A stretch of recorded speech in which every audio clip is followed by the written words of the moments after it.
ka sai ta din lamurana, wanda in nayi wake a ji ta bana barina, ta zaga masoya a ji ta kuma a yaba ta.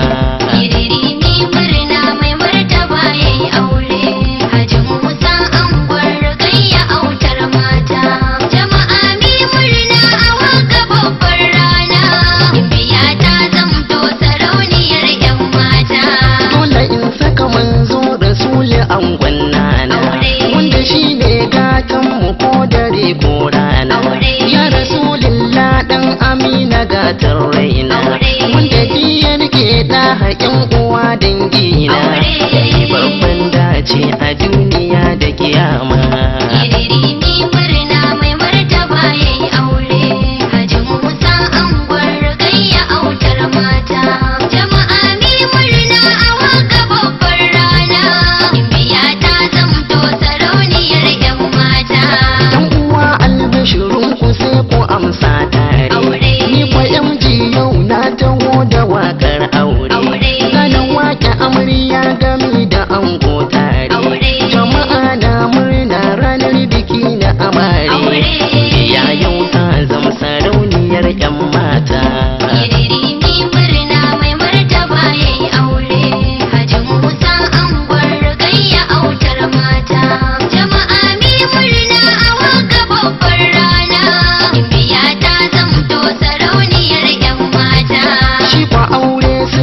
Rasuli ne mu rike shi, tunda manzon Allah rasuli yayi maganar shi, wanda yayi aure da ayyana tare da shi, wanda bai san aure rasuli bai tare da shi, dan uwa mi koyi riko na sunnar manzo.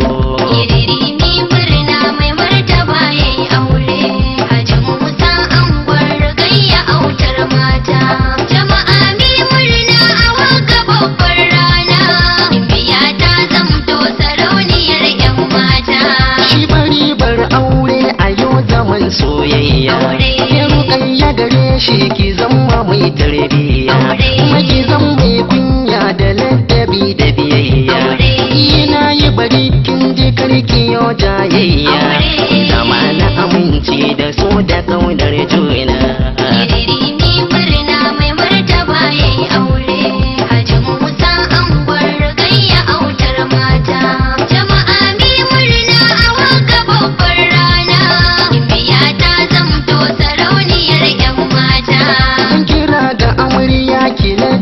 Da biyayya sharuɗan aure kin sani akwai soyayya, tunda mun shaide ki rukun akwai tarbiyya, sai ki nuna halacci zaman ki kar da ki juya, shawara zan baki fiyo zaman soyayya.